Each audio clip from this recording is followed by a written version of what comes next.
In the winter of 1857, 4 women vanished from a remote Mormon settlement in the Utah Territory without leaving a single footprint in the snow. Their husband, Ezekiel Whitmore, claimed they had departed to visit family in the East End impossible journey during the territory's most brutal winter on record for more than 60 years. The Church of Jesus Christ of Latter-day Saints kept the incident classified within its private archives until construction workers building a new meeting house in 1920 made a discovery that forced church leaders to confront one of the darkest chapters in early Utah history. What lay buried beneath the chapel's foundation would challenge everything the community believed about faith, family, and the cost of building Zion in the wilderness. Before continuing the story of Ezekiel Whitmore and the winter that changed everything.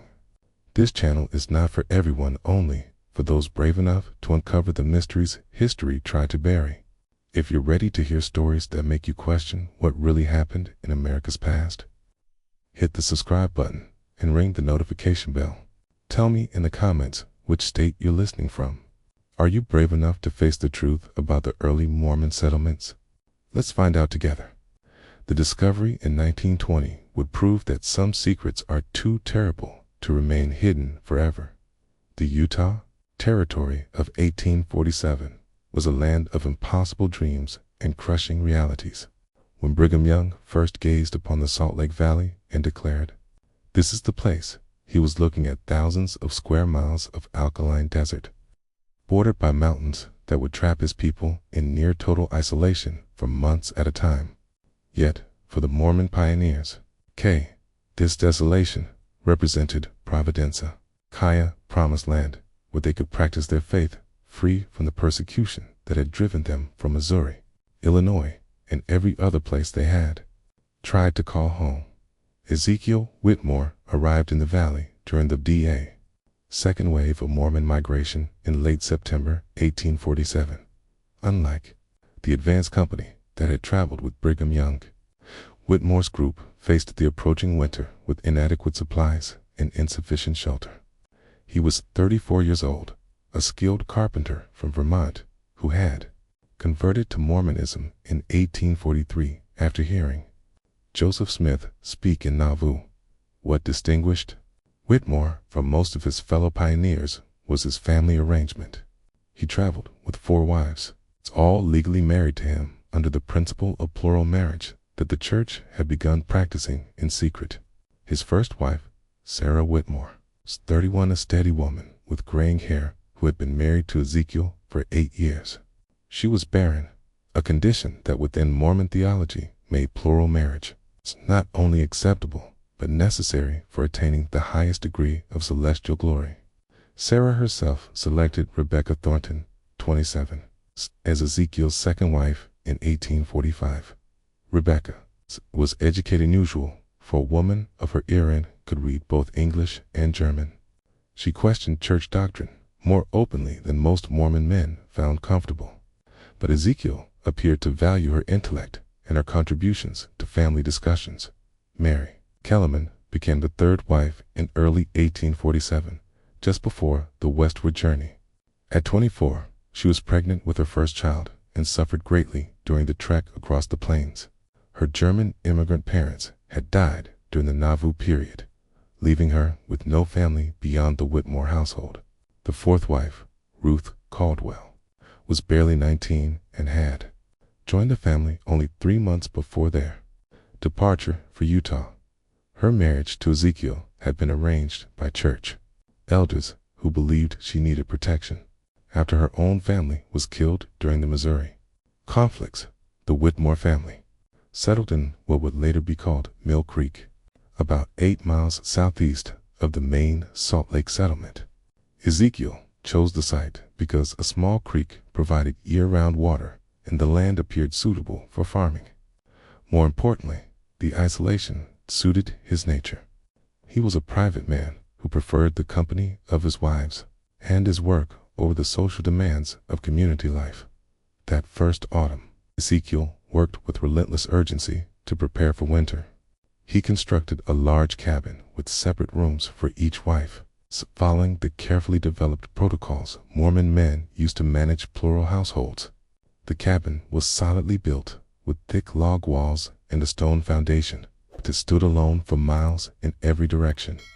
The nearest neighbors were a family of Danish converts living 3 miles to the north, and even they would be unreachable once the snow set in those early years. The Mormon community was tightly bound by necessity.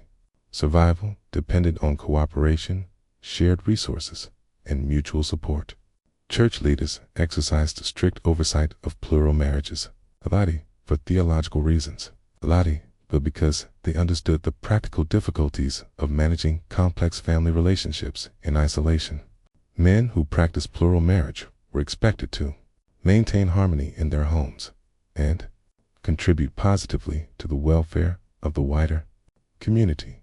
Each of Ezekiel's wives brought distinct skills to the remote household. Sarah managed domestic affairs with quiet efficiency, organizing food storage and textile production for the coming winter. Rebecca kept meticulous records of supplies and expenses and had begun teaching herself basic medical skills that might prove critical in emergencies. Mary, despite her pregnancy, was adept at food preservation and assembled an impressive supply of dried fruits and vegetables. Ruth, the youngest, was energetic and hopeful, taking on the heaviest physical labor despite her small stature. By December 1847, the Whitmore household appeared to be prospering.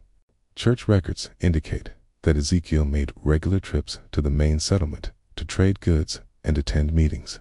Visitors described his wives as healthy, well-dressed, and unusually harmonious for a plural family. Bishop William Curtis, who visited the cabin in early December, later recorded in his journal that the Whitmore family seemed blessed with exceptional unity and prosperity, testament to righteous living and proper order within the home. What Bishop Curtis did not include in his official journal, but confided to his private diary, was a sense of unease that lingered after the visit. The 4 women appeared almost harmonious, finishing one another's sentences and moving with an unsettling synchronization that reminded him of a single mind inhabiting multiple bodies. He also noted identical marks on their wrists, small, deliberate cuts they claimed were kitchen accidents. Yet all appeared the same age and depth. The winter of 1847-1848 was severe even by Utah standards. Snow began falling in mid-November and continued intermittently through March. Temperatures plunged to 20 below zero on multiple occasions, and winds swept across the valley with such force they could knock a grown man to the ground. For families in the main settlement, the winter was difficult but survivable. For isolated households like the Whitmores, it became a test of preparation, faith, and endurance. The last confirmed sighting of all 4 Whitmore women together occurred on December 19, 1847, when a group of men from the main settlement passed by the cabin while hunting. They reported seeing smoke rising from the chimney and briefly spoke with Sarah and Rebecca, who came to the door to accept a gift of freshly killed deer meat. The women thanked them courteously, but declined an invitation to send someone back to the settlement for Christmas services, explaining that they intended to hold their own family worship. What followed would confound investigators for decades and become one of the most enduring mysteries in early Mormon Utah history. The first indication that something was amiss came on January 8, 1848, when Ezekiel Whitmore appeared in the main settlement requesting a private meeting with Bishop Curtis. Those who encountered him that day described a man who seemed to have aged years in the span of 3 weeks. His clothing was rumpled, his beard unkempt, and his eyes carried what one observer described as the stare of someone who had seen far too much. In the seclusion of the bishop's cabin, Ezekiel claimed that his wife Sarah had received a revelation, instructing her to travel east to care for a sick sister in Missouri. He said the calling was so urgent that she could not wait for spring and had departed with a small group of travelers who had passed through the area. Bishop Curtis was immediately skeptical. No travelers would attempt an eastward journey in the depths of winter, and Sarah had never mentioned having a sister in Missouri. When the bishop pressed him for clarification, Ezekiel's account began to change.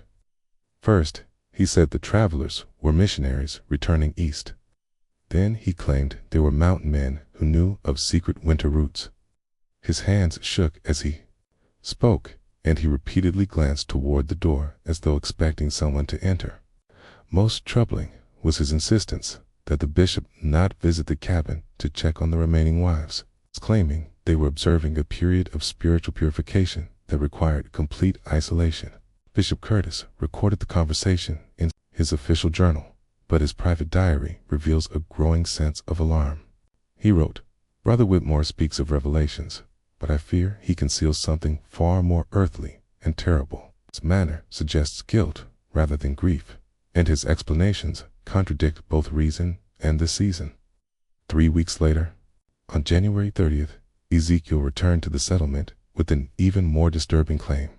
Rebecca, he said, had also received a calling to travel east, this time to serve as a teacher in a mission school. According to him, she had departed with another group of travelers, taking only essential supplies. The bishop demanded to know what travelers could possibly be moving through Utah territory in February. But Ezekiel's reply was rambling and incoherent, filled with references to God's mysterious ways and tests of faith. This time, Bishop Curtis insisted on visiting the cabin to speak with the remaining wives. Ezekiel grew agitated, claiming that Mary and Ruth were too ill to receive visitors and were suffering from a fever that might be contagious. He promised to bring them to the settlement as soon as they recovered. By then, however, the bishop's suspicions were too strong to ignore. On February 3rd, Bishop Curtis organized a group of 5 men to travel to the Whitmore cabin.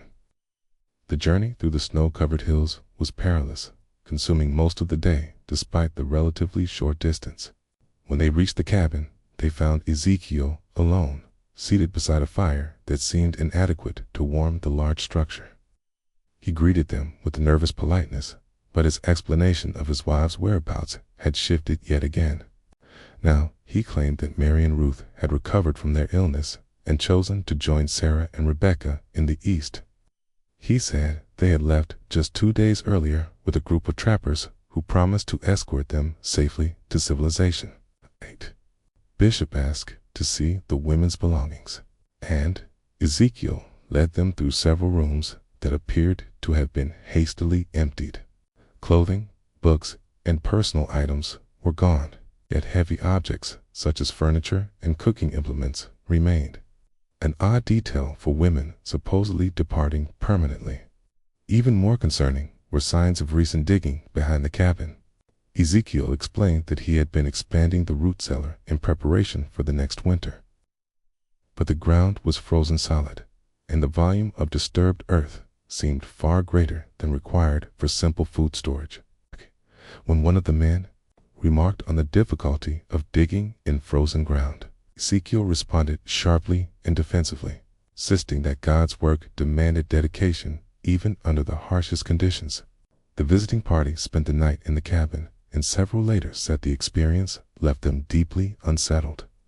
The building felt unnaturally quiet, lacking the subtle sounds that signaled the presence of women's rustle of skirts.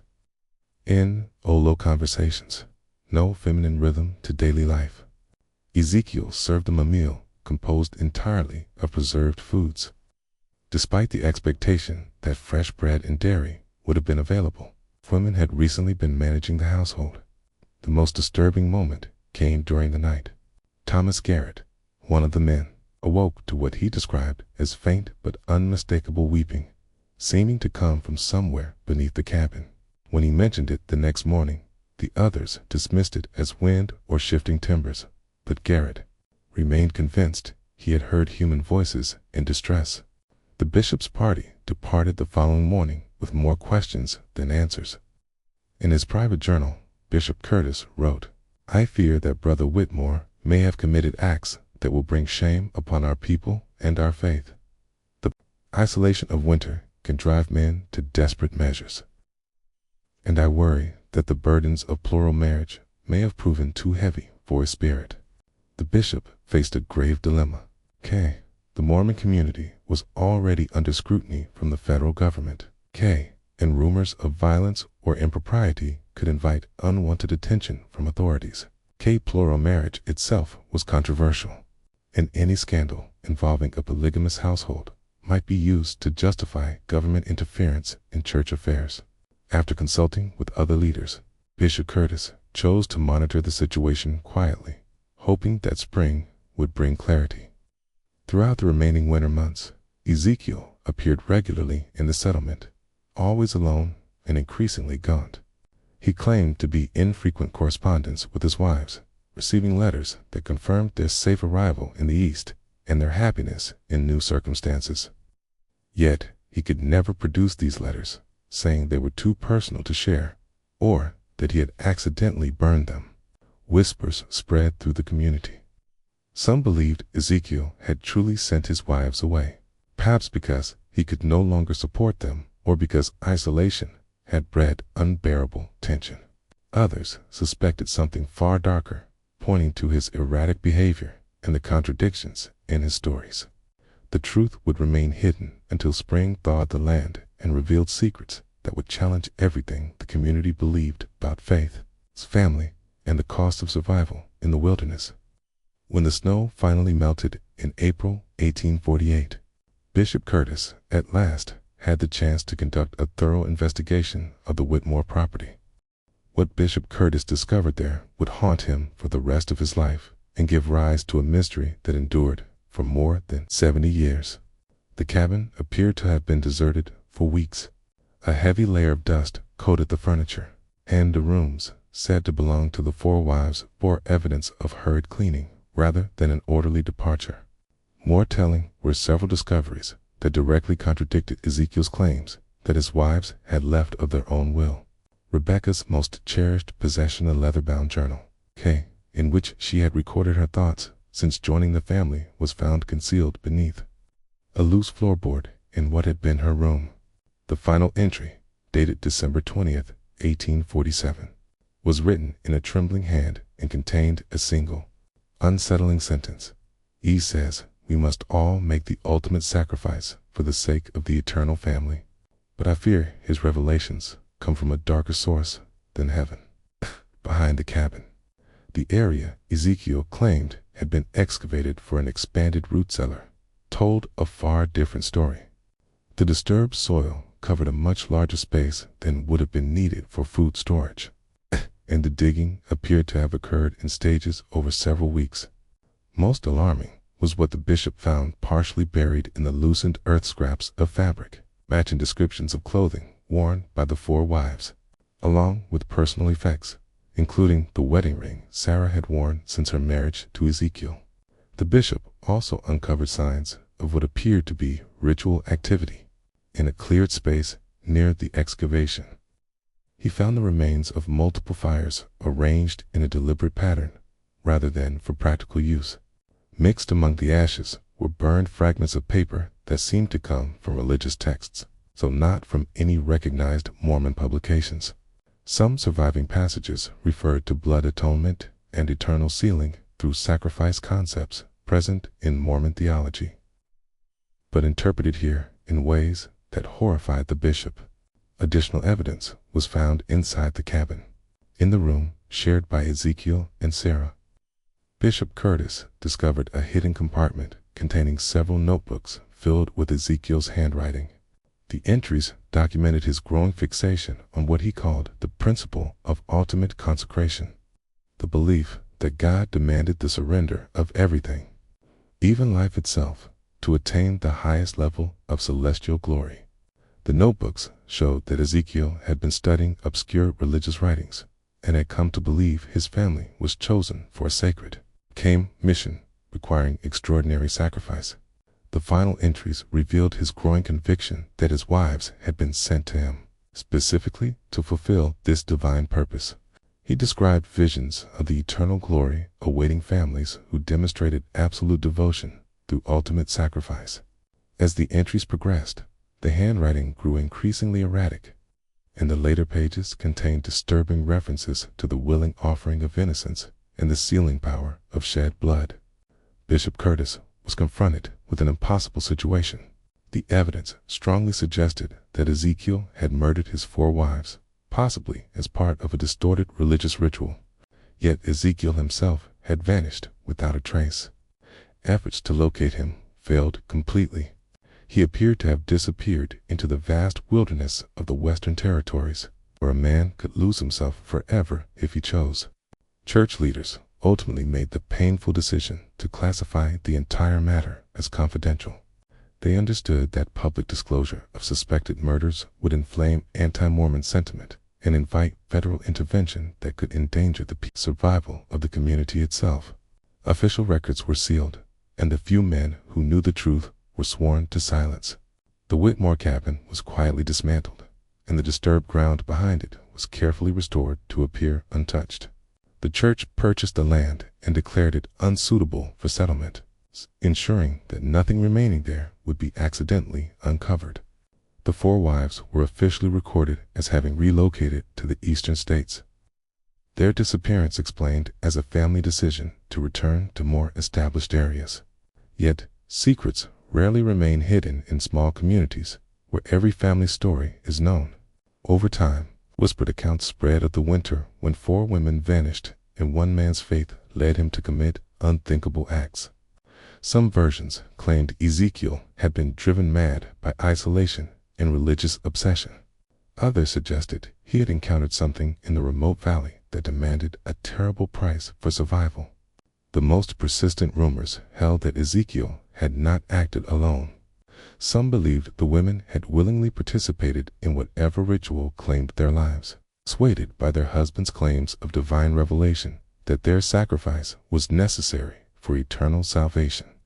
This interpretation was the most disturbing of all, implying that tragedy arose from shared delusion rather than individual madness.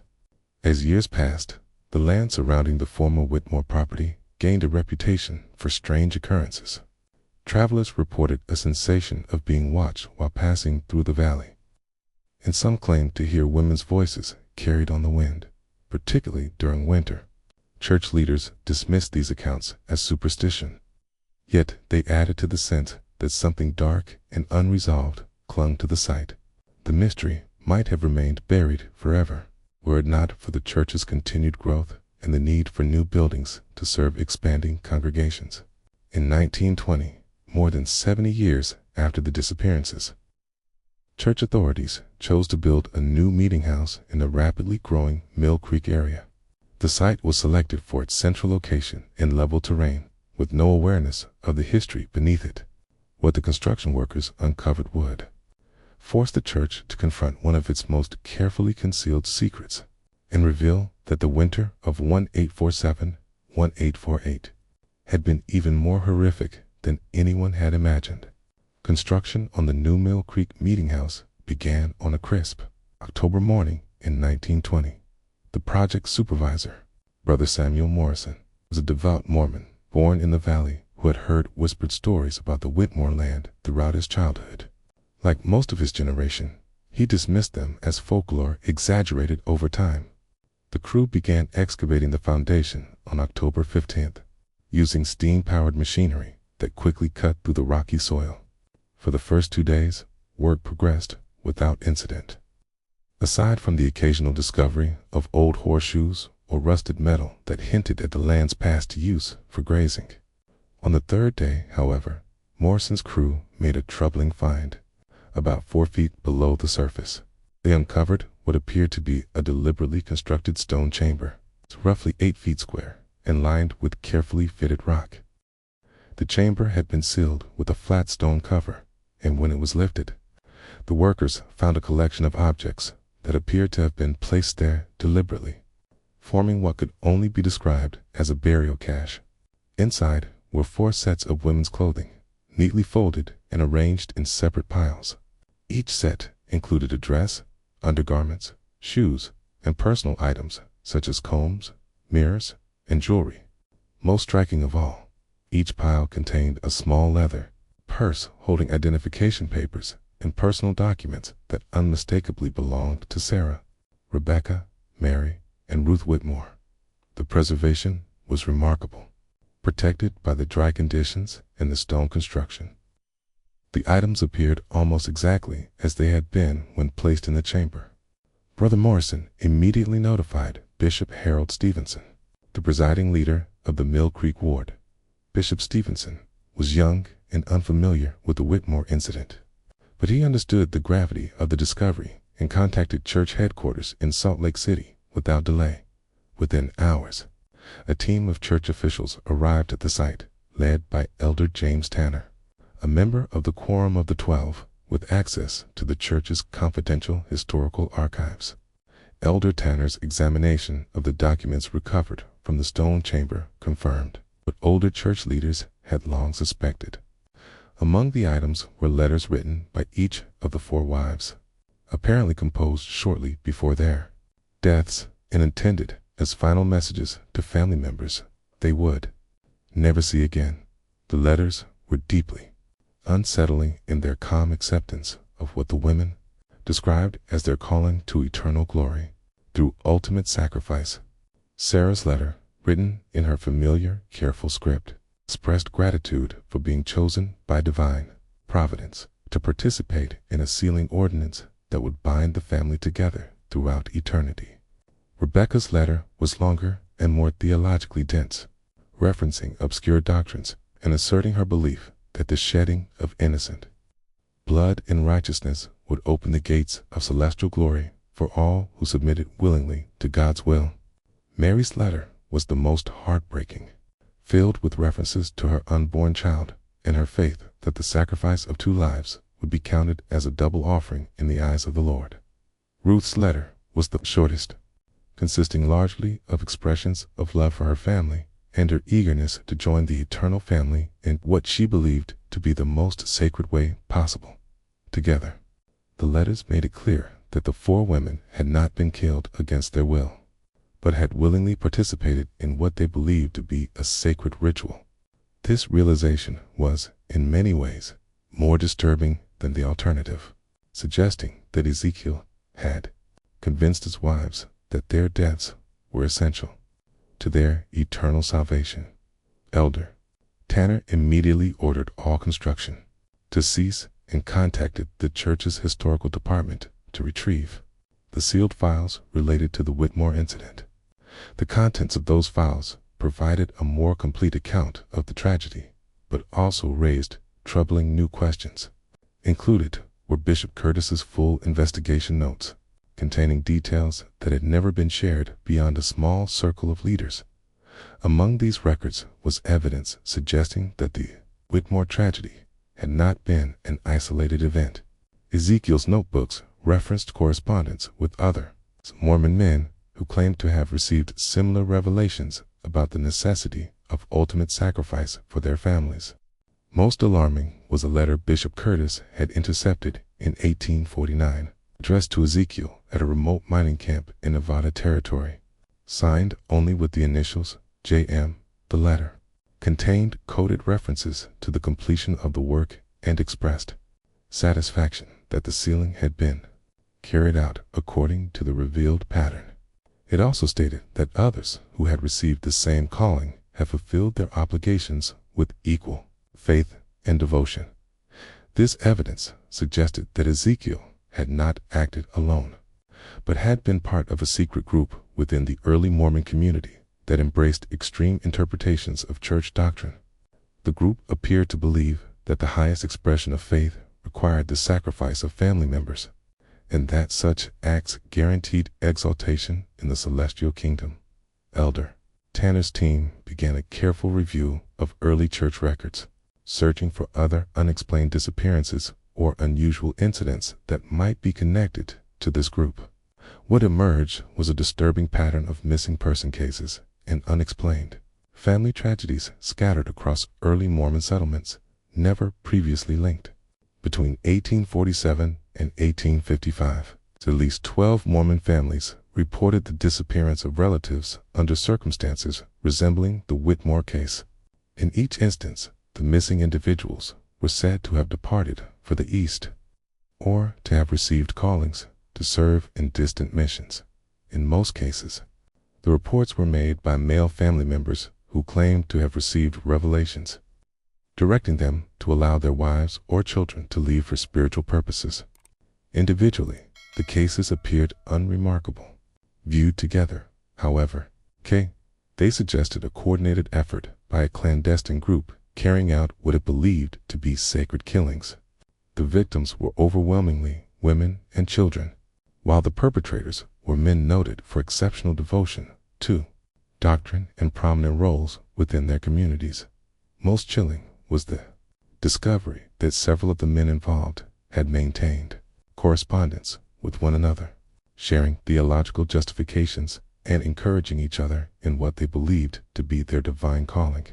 These letters revealed an elaborate belief system drawn from obscure passages of Mormon scripture and early teachings used to rationalize their actions.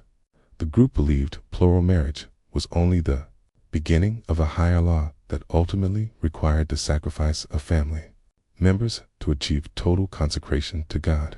They viewed themselves as pioneers of an advanced form of devotion that would someday be revealed as the ultimate requirement for celestial glory. As Elder Tanner's investigation deepened, the scope of the conspiracy became increasingly clear. The group appeared to include prominent members across the Utah Territory, some of whom had held significant leadership positions. They operated with careful coordination, sharing information and reinforcing one another's beliefs. Records indicated that church authorities eventually became aware of the group in the mid-1850s, leading to a quiet purge that removed suspected members from leadership and forced others to flee the territory. None of these actions were recorded in official histories, having been carried out discreetly to avoid scandal or giving ammunition to anti-Mormon critics. The discovery of the stone chamber at the Mill Creek construction site revealed that the group's activities had been far more extensive than church leaders had ever realized. The careful preservation of the victims' belongings suggested that those responsible viewed their actions as sacred ordinances, requiring proper documentation and remembrance. The question that troubled Elder Tanner and his team was whether the group had been completely eradicated in the 1850s, or whether some members had escaped detection and continued their activities in remote regions of the Western Territories.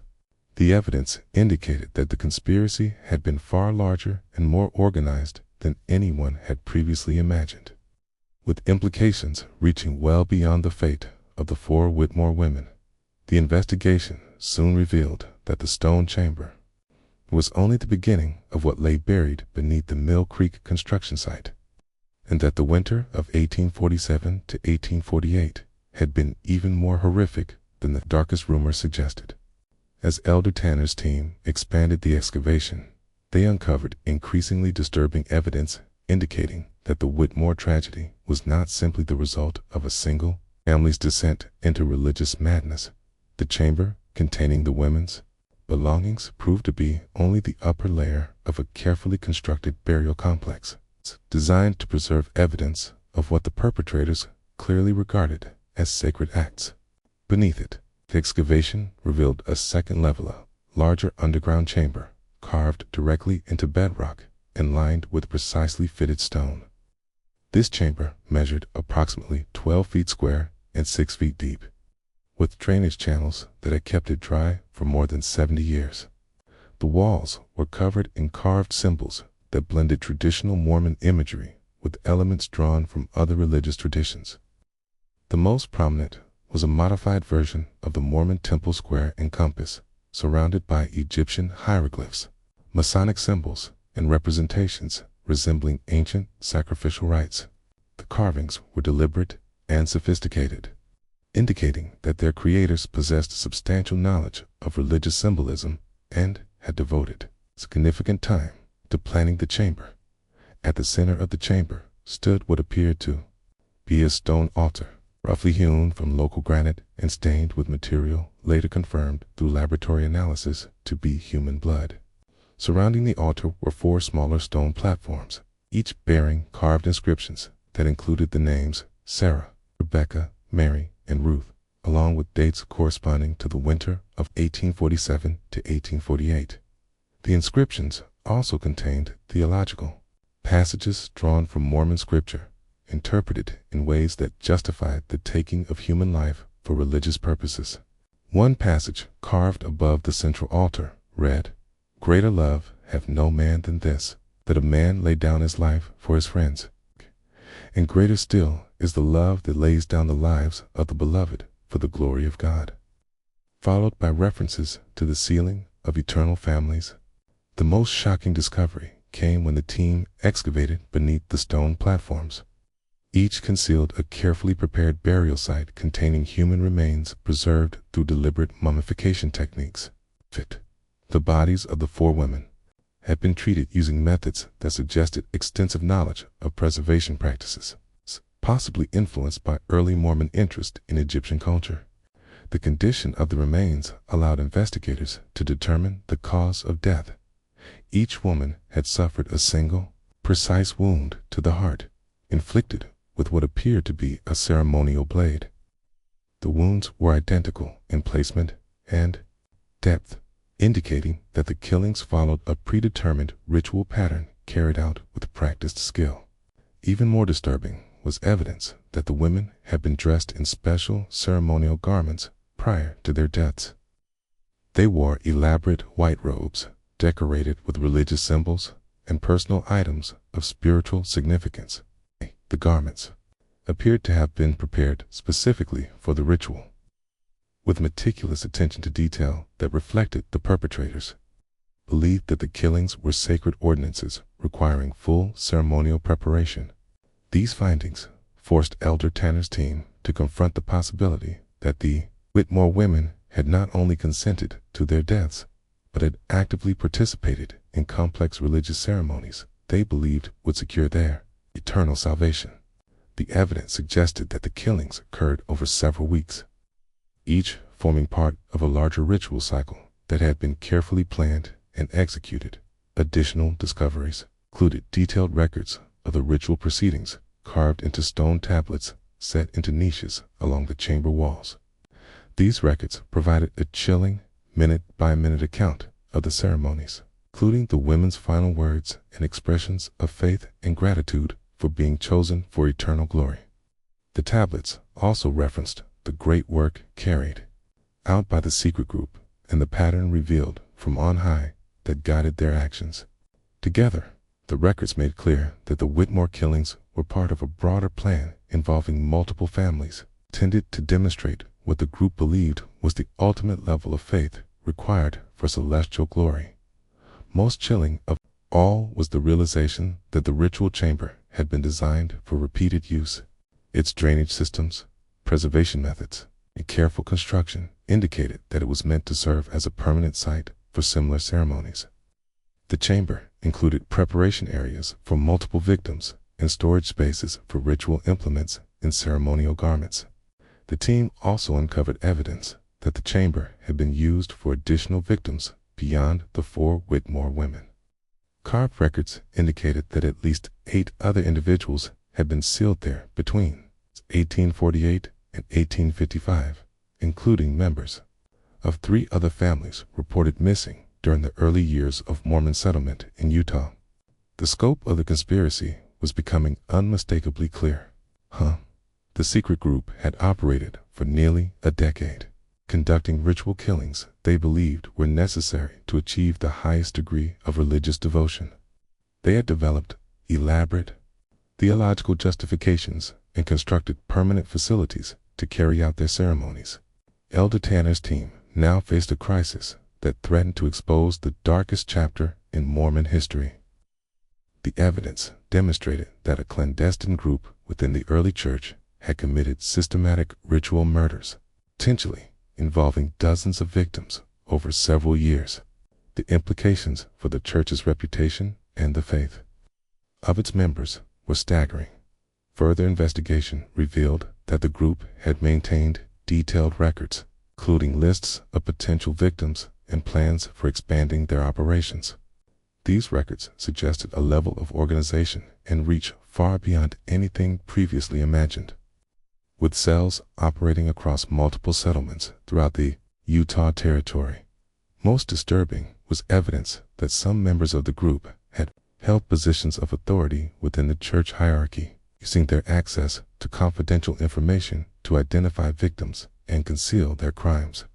They appeared to have exploited their doctrinal knowledge and positions of trust to convince victims that death was necessary for eternal salvation. The investigation team realized they were uncovering not isolated crimes, but proof of a systematic conspiracy operating within the highest levels of the early Mormon Church. The implications were so grave that Elder Tanner immediately contacted the First Presidency to report his findings and request guidance. The decision made in the coming days would determine whether the truth of the Whitmore tragedy and the larger conspiracy would ever be revealed, or once again buried to protect the church from scandal and persecution. Yet, as the excavation continued, the team began to suspect that the underground chamber held even more terrible secrets once, that would make the choice between truth and concealment even harder. The final phase of Elder Tanner's investigation began when his team uncovered a hidden passage leading from the main ritual chamber to an even deeper level below. The passage was narrow and carefully concealed behind a false wall, indicating that it led to the most secret portion of the underground complex. What awaited them there would expose the full scope of the conspiracy and reveal the identity of its leadership. This deeper chamber was smaller than the ritual space above, yet it had been constructed with even greater precision and care. Its walls were lined with finely fitted stone carved with intricate religious symbols, and the ceiling was supported by precisely cut arches that reflected advanced engineering skill. This space was clearly the inner sanctum of the secret group, a place where its most critical meetings and ceremonies had taken place. At the center of the chamber stood a stone table carved with extraordinary accuracy. Its surface was etched with detailed maps of the Utah Territory, marking Mormon settlements and highlighting specific locations designated for the group's activities. Notes on the maps identified families living in each settlement, with a particular focus on households deemed suitable for ritual participation. The most startling discovery came in the form of a series of stone tablets containing the complete theological system developed by the group to justify its actions. These tablets revealed that the group was led by a man named Jeremiah Blackwood, who claimed to have received direct revelations from Joseph Smith himself, instructing him to establish what he called the Order of Eternal Sacrifice. According to the tablets, Blackwood had attended private meetings in Nauvoo and had developed an extreme interpretation of teachings related to eternal families and celestial marriage. Blackwood believed the ultimate test of faith required families to prove their devotion to God by surrendering everything, including life itself, in order to secure eternal exaltation. The tablets outlined detailed criteria for selecting families to participate in the order's rituals. These included strong religious devotion, isolated living conditions, and family structures unlikely to draw immediate attention. Polygamous families were especially targeted, as their complex arrangements and frequent travel made disappearances easier to explain and conceal. Ezekiel Whitmore had been recruited into the order during the winter of 1846 to 1847. While the Mormon community was preparing for its westward exodus, the tablets indicated that Blackwood viewed Ezekiel as an ideal candidate due to his intense faith, solitary nature, and plural marriage for women who lacked close family ties within the Mormon community. The recruitment process was gradual and deliberate. Blackwood first introduced Ezekiel to what he claimed were secret revelations concerning higher laws of celestial marriage, slowly exposing him to increasingly extreme doctrines. By the time the Whitmore family left for Utah, Ezekiel had been fully indoctrinated and had committed to performing the ritual sacrifice of his wives during their first winter in the territory.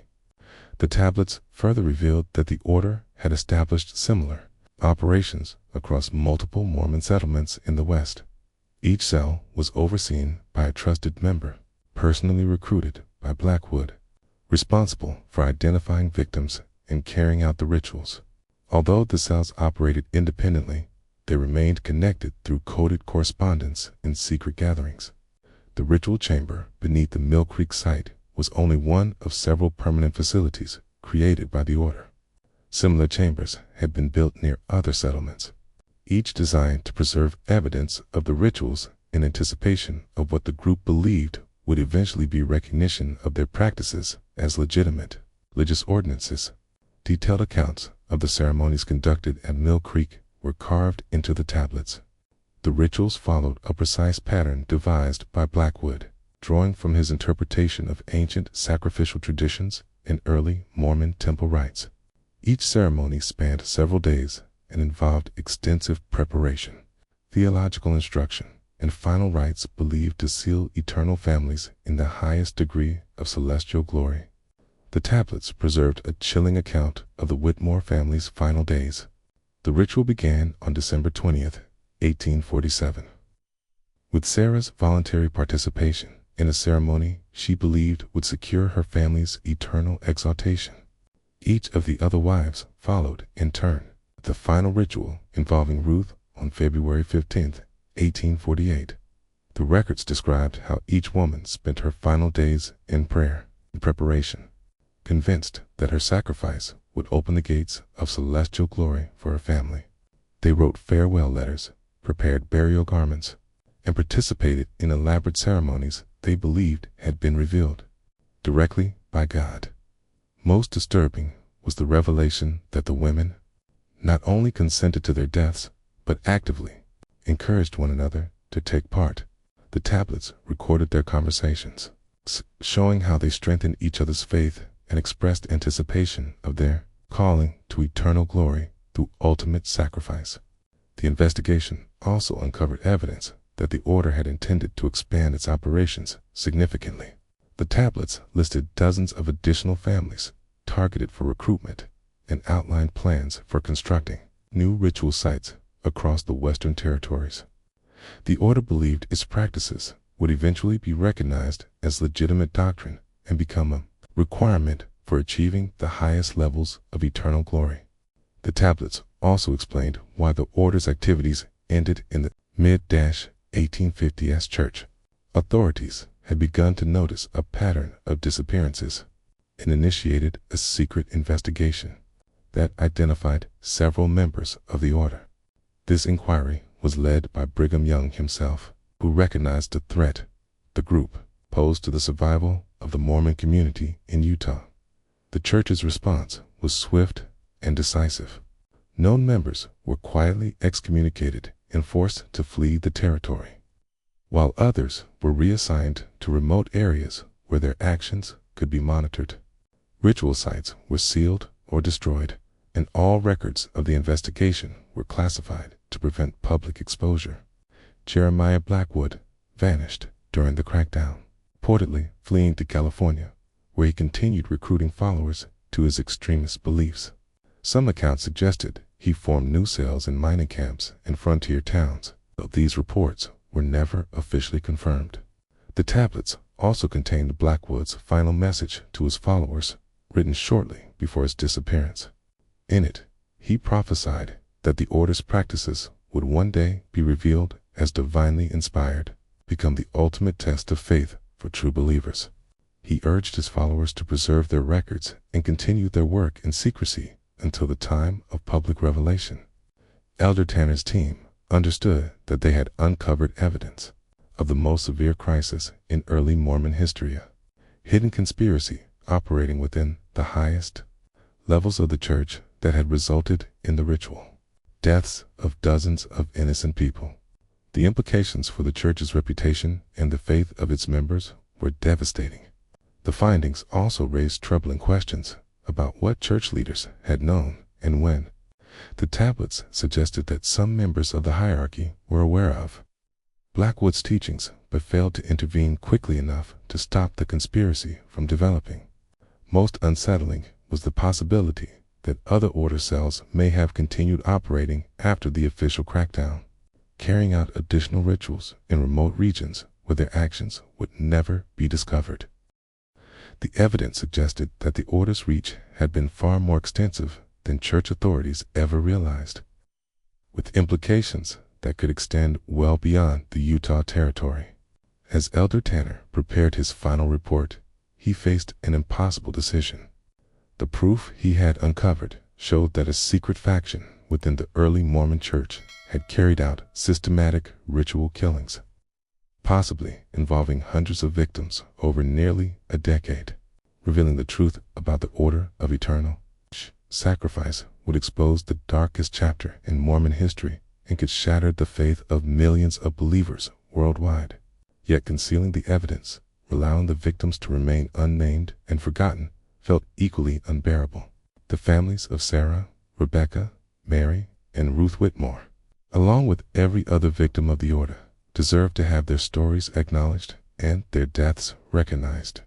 The final decision would rest with the church's highest authorities, but Elder Tanner understood that whatever choice they made would echo through generations of Mormon believers and shape the church's relationship with its own history for decades to come.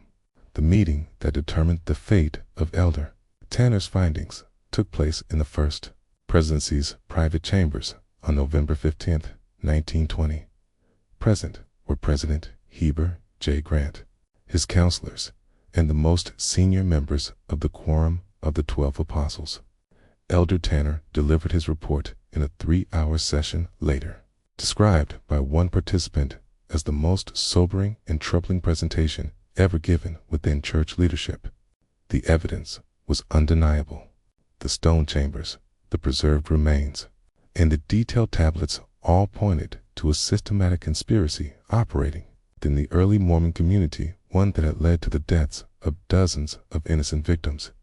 The order of eternal sacrifice had existed, and its influence had reached further than anyone had imagined. President Grant's response was calm but decisive.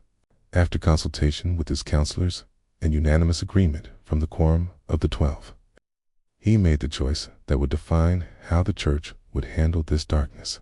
The evidence would be preserved in the church's most secure archives, accessible only to the highest levels of leadership. The victims would be quietly honored in private memorial services attended only by church authorities. But the truth about the order of eternal sacrifice would never be made public. The justification was layered. Public disclosure would arm anti-Mormon critics and could weaken the faith of millions who had built their lives around the church. The records also suggested the order had been dismantled in the 1850s, meaning there was no immediate ongoing threat to public safety. And, most importantly, church leaders argued that the victims and their families had suffered enough exposing their stories too. Public scrutiny and sensationalism would only deepen the tragedy. The Mill Creek construction site was quietly abandoned and relocated, while the underground chambers were filled with concrete and sealed permanently. The stone tablets and recovered artifacts were transported to a special vault in Salt Lake City, placed alongside other historical records deemed too dangerous for public release. Elder Tanner was ordered to prepare a comprehensive report for future leaders, but he was also sworn to absolute silence. The construction workers and officials involved were reassigned to distant posts and required to sign binding agreements never to speak of what they had seen. The official explanation for the delays was unexpected geological conditions, requiring revisions to the engineering plans. 6 months later, a new meeting house was completed on a site 3 miles from the original location. It served the growing Mill Creek community for decades, with no public awareness of what had been uncovered and sealed nearby. But the investigation exposed more than buried crimes. It also uncovered indications that the order of eternal sacrifice might not have been fully eradicated in the 1850s. Several tablets referenced Weston brothers who carried the order's teachings into remote mining camps and frontier settlements in California, Nevada, and Colorado. These references suggested that some members had escaped the church's crackdown and continued operating beyond the reach of church authority. President Grant quietly authorized a follow-up inquiry to determine whether any cells remained active in the Western territories, conducted by church security personnel rather than missionaries. The investigation uncovered evidence of at least 3 additional ritual sites operating in the late 1850s and early 1860s. Most disturbing find came from a mining camp near Virginia City, Nevada, where investigators discovered remnants of a ritual chamber that appeared to have been used as recently as 1875. The evidence implied that some members continued their practices for nearly 30 years after the official purge, adapting their methods to the transient nature of mining towns where disappearances drew little investigation. The continuing threat demanded action, but it created dangerous complications. Any attempt to investigate or intervene in non-Mormon communities risked exposing the conspiracy and could require involvement from federal authorities who might use the information to justify renewed persecution of the Mormon Church. The solution became a secret program that operated for nearly 2 decades. Using church resources to identify and neutralize remaining cells without alerting the public, church agents worked quietly to locate suspected members, gather evidence, and either persuade them to stop or arrange their removal from positions where they could do further harm. The program succeeded in disrupting at least 6 additional cells, but it also revealed the true scope of the original network. Evidence suggested the order operated in at least 15 locations across the western United States and was responsible for more than 200 deaths between 1847 and 1875. The final surviving cell was eliminated in 1895, when church agents located the aging Jeremiah Blackwood himself, living under an assumed name in a remote mining camp in the Colorado Territory. Blackwood, then in his 70s, had continued preaching his extremist beliefs and had recruited a small circle of followers, carried out at least 12 more ritual killings over the previous decade. His capture, along with the seizure of his extensive records, ended the order of eternal sacrifice as an act of threat and gave its church authorities their first complete picture of the conspiracy. Those records revealed an organization far more disciplined and influential than previously understood, including links to other extremist religious factions and evidence that its influence on early Mormon theological thought extended beyond Utah. The church's covert campaign against the order was never acknowledged publicly. Most Mormon believers remained unaware that such a conspiracy had ever existed within their community.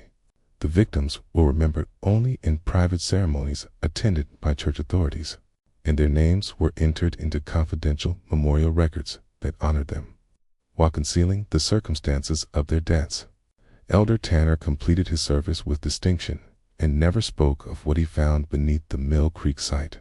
He lived to the age of 93, carrying the secret to his grave.